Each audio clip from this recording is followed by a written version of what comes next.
Halo sobat semua, selamat datang kembali di channel Awi Studio. Gimana kabarnya hari ini sobat? Semoga kalian semua dalam keadaan sehat, semangat, dan tentu saja tetap setia mengikuti update video terbaru dari dunia anime bareng Bang Awi. Oke, kali ini Bang Awi akan membahas kelanjutan manga dari Tougen Anki yang sebelumnya sudah pernah saya bahas di video yang lalu. Bagi kalian yang belum melihat video pertama, bisa kalian cek videonya lewat link di deskripsi ya. Oke, bagi kalian yang tertarik dengan kelanjutan dari pembahasan manga Tougen Anki ini, jangan skip-skip ya videonya, agar kalian paham apa yang ceritakan setelah pembahasan kemarin. Oke, langsung saja kita lanjut ke pembahasannya. Let's go! Setelah tragedi yang merenggut nyawa ayah angkatnya, Shiki kini berdiri di ambang dunia yang belum pernah ia kenal sebelumnya. Sebuah dunia yang penuh dengan rahasia, konflik berdarah, dan warisan keturunan yang tak pernah ia bayangkan. Dalam chapter 3 manga Tougen Anki, kita diajak menyelami lapisan masa lalu yang selama ini tersembunyi, yakni tentang siapa sebenarnya Shiki, serta akar konflik kuno antara klan Oni dan Momotaro yang telah berlangsung sejak zaman dahulu. Seluruh kehidupan Shiki yang ia kenal ternyata hanyalah permukaan dari sejarah kelam yang mulai terkuak. Ia bukan anak biasa dalam nadinya. Dalam nadinya mengalir darah iblis, darah yang menjadikannya buruan sekaligus harapan. Cerita dibuka dengan Shiki yang terbangun di tempat asing dalam keadaan terikat. Sosok misterius berdiri di hadapannya. Dialah Mudani Naito, seorang iblis yang sebelumnya menyelamatkan Shiki dari serangan pasukan Momotaro Corps, atau biasa disebut pembasmi Oni. Naito mengabarkan bahwa jasad ayah Shiki telah diamankan di tempat yang aman. Namun tujuan utamanya bukan hanya menyelamatkan Shiki, melainkan untuk mengujinya, melihat apakah ia layak menjadi bagian dari mereka. Ujian pertama dimulai dengan pertanyaan sederhana, yakni siapa sebenarnya pembasmi iblis? Namun, Shiki sama sekali tidak fokus pada pertanyaan itu. Yang ada di pikirannya hanyalah satu hal, keberadaan ayahnya. Karena sikapnya itu, Naito mengurangi 1 poin dari penilaian. Tapi Shiki tidak peduli.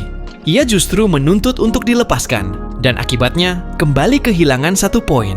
Naito mulai melihat bahwa Shiki mungkin bukanlah orang yang dia cari, dan tidak mampu berpikir jernih. Karena Naito menganggap Shiki terlalu emosional. Lalu ujian berubah menjadi jauh lebih kejam. Tanpa peringatan, Naito melepaskan dasinya dan langsung mencekik leher Shiki dengan kekuatan penuh.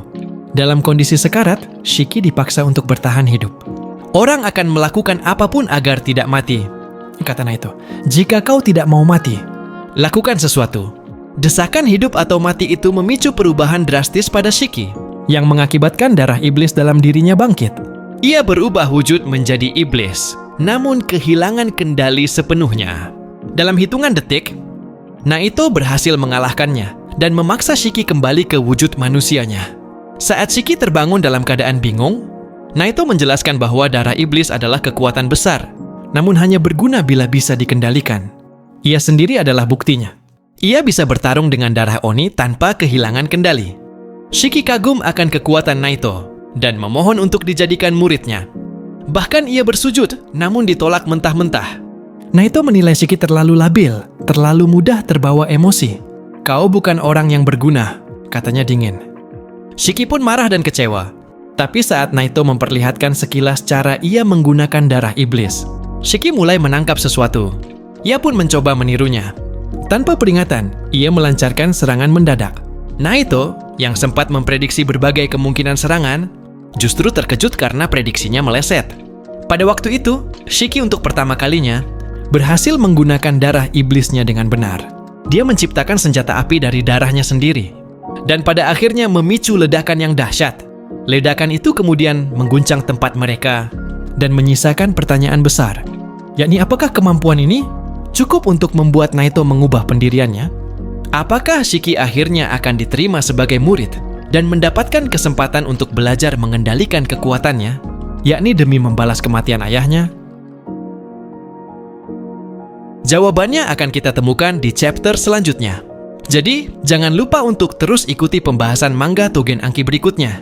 Kalau kamu suka dengan konten ini, bisa bantu support dengan like, subscribe, dan share ke teman-teman kamu, biar nggak ketinggalan update terbaru terkait pembahasan seru lainnya. Oke, itu dulu untuk pembahasan kali ini. Bang Awi pamit.